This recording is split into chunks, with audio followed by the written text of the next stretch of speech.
Hello সবাইকে, কেমন আছো সবাই? আশা করছি সবাই খুব ভালো আছো। তো আজকের ব্লগে আমি তোমাদের সাথে শেয়ার করব আমার 30 ঘন্টার একটা ট্রেন জার্নি, আর তার সাথে কিভাবে বাড়ি পৌঁছালাম অবশেষে, তার একটা ছোট্ট ব্লগ। তো আমরা সবাই ট্রেনে উঠে পড়েছি, আর আমাদের সাইড লোয়ারে পড়েছে। আর ওই হলো আমার বান্ধবীর ছেলে, ওর নাম হচ্ছে আয়ুষ। তো এই যে আমার শ্রীনো বাবাকে কোলে নিয়ে বসে আছি, কারণ ওনার একটু রাগ হয়েছে। তো ট্রেন অলরেডি ছেড়ে দিয়েছে অনেকক্ষণ, এবং আমরা এই যে শ্যুটটা আমি নিয়েছিলাম এটা প্রায় বিজয়বাড়া পেরিয়ে গেছি। তারপর কারণ আমরা সকালে উঠেই মানে একটু ঘুমিয়ে পড়েছিলাম, যেহেতু তার আগের দিন রাত্রিতে একদম ঘুমটুম ছিল না। তো তারপর উঠে ঘুম থেকে উঠে লাঞ্চ টাঞ্চ করে তারপর আমরা এই যে বসেছি সবাই মিলে একটু কথাবার্তা বলছি। আমার বাবু রেগে যাচ্ছে, ঠিক আছে। তো তারপরে জল টল খেয়ে আবার আমরা কিছুক্ষণের জন্য একটু রেস্ট নেবো, কারণ ওই যে বললাম মানে প্রচুর ল্যাথার্জি কাজ করছে, যেহেতু আগের দিন একদম ঘুমটুম হয়নি আমার। তো মানে শুধু ইচ্ছে করছে যে একটু ঘুমিয়ে পড়ি, এরকম আর কি। তো ভাত টাত খেয়ে নেওয়ার পরে তো আমরা মায়ের বেটুতে আবার একটু ঘুমিয়ে পড়বো। সেদিকে তনুর পড়েছে আরএসি সিট, আর আমার অ্যাকচুয়ালি কনফার্ম। তো ওদের সিটটাও কিছুটা দূরে থাকার জন্য আমরা অ্যাডজাস্ট করে ওটাকে কাছাকাছি নিয়ে এসেছি। আর ওর সাথে আর একজন ভাইয়ের সিট পড়েছে। তো সেই ভাইটিও সত্যি কথা বলতে খুবই কোঅপারেটিভ আমাদের সাথে, মানে ভীষণ কোঅপারেট করেছে সমস্ত কিছু বিষয়ে। তো তার জন্য তো অবশ্যই তার একটা থ্যাঙ্কস প্রাপ্যই, ঠিক আছে। তো আমরা ঘুম থেকে ওঠার পর এই যে সন্ধে হয়ে গেছে, ওরা একটু খেলা করছে, আর হচ্ছে যে আমরা একটু বসেছি টিফিন করতে। কারণ টুকটাক ট্রেনে ওঠা মানেই তো একটু মুখ চলার ব্যাপার থাকে, ঠিক আছে। তারপর হঠাৎ করে জানালার দিকে তাকিয়ে দেখলাম চাঁদটা কি সুন্দর দেখাচ্ছে না। আর সত্যি কথা বলছি আজকে রাত্রের অভিজ্ঞতাটা আমাদের খুবই খারাপ, কারণ যেহেতু সাইড লোয়ার দুটো পড়েছিল, আর তনু যে সিটটাতে পড়েছিল, কারণ দুপুরবেলা ঘুমিয়েছিল বলে যে আরএসি ছিল আরেকজন ভাই, তাকে রাত্রিতে আমাদের কিছুটা টাইম দিতে হয়েছিল।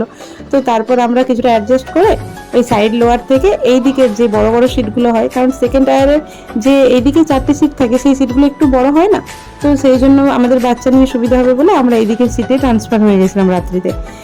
তো এখন অলরেডি সকাল হয়ে গেছে, আর রাত্রিটা আমাদের প্রায় বসেই কেটেছে আমার আর তনুর। আমরা বোধহয় রাত্রি 4টার দিক করে একটু শুতে পেয়েছিলাম, কারণ মানে আমরা টিটিকে এতবার বলার পরেও আমাদের একটা কনফার্ম সিটও মানে তিনি দিতে পারেননি। তো সারা রাত আমাদের এইভাবেই কেটেছে। তো সকালবেলায় আমাদের ব্রেকফাস্ট হচ্ছে ঝালমুড়ি, একজন তো অলরেডি ঘুম থেকে উঠে খেতে বসে গেছে, ঠিক আছে।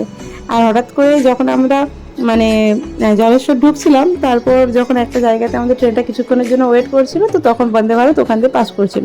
তো আমার বাবু তো দেখে চিনতে পেরে গেছে, তো ওরা দুজন তারপর ঝপ করে গিয়ে জানলার ধারে গিয়ে বন্দে ভারত দেখছে। মানে ওটাও একটা দেখার জিনিস, কি ভীষণ, তাই না? তো ওরা এইমাত্র কিছুক্ষণ আগে ঘুম থেকে উঠে ফ্রেশ হলো, আর আমরা কিছুক্ষণ আগে উঠে পড়েছি। তো এখন সবাই মিলে আমাদের বসে বসে ব্রেকফাস্ট হবে। ব্রেকফাস্ট কি না, ঝালমুড়ি। তো চলো।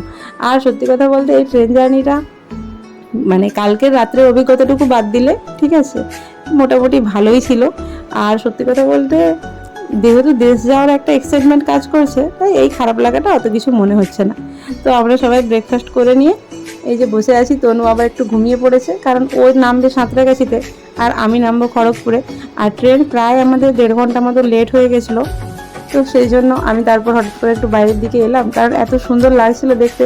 সত্যি কথা বলতে অন্ধ্রপ্রদেশ বা তেলেঙ্গানার যে ওয়েদার বা যেই ধরনের প্রাকৃতিক পরিবেশ, কিন্তু উড়িষ্যার ভুবনেশ্বরের ওদিকটা পেরিয়ে গেলে আমাদের ওয়েস্ট বেঙ্গলের সাথে অনেকটা মিলে যায়। তো ওই জন্য ওটা দেখতে আমার খুব ভালো লাগে। তো আমরা প্রায় খড়গপুর ঢুকছি, তো সেই জন্য আমি লাগেজপত্র সব কিছু বার করে নিয়েছি। আর এই দুজনের হচ্ছে ওগুলো খেলার জায়গা, আর ওই যে ভাই, ও আমাকে একটু হেল্প করছে লাগেজগুলো আমার একটু বের করে নিয়ে যাওয়ার জন্য। তো এই হলো ভাই, ও সত্যি কথা বলতে খুবই কোঅপারেট করেছে আমাদের সাথে ভীষণভাবে। আর ও না থাকলে আমাদের সত্যি কথা বলতে ওর জায়গায় অন্য কেউ হলে সে এইভাবে কোঅপারেট করতো কিনা আমরা জানি না, আর খুবই সমস্যা হতো তাহলে। মোটামুটি যাই হোক ভালোভাবে ট্রেন জার্নিটা হয়ে গেছে। আমরা খড়গপুরে নেমে পড়েছি, তো ওদেরকে টাটা করে দিলাম, ওরা যাবে সাঁতরাগাছি। আর এই যে ভাই এসেছে, আর এসেছে মানে, আর ওকেও আমি অ্যাকচুয়ালি ভাই বলি এখন, কারণ সম্পর্কেও আমার ভাইপো হলেও মানে এখন আর সেই ধরনের সম্পর্ক মেনটেন হয় না। তো তো সেই জন্য ও ভাই।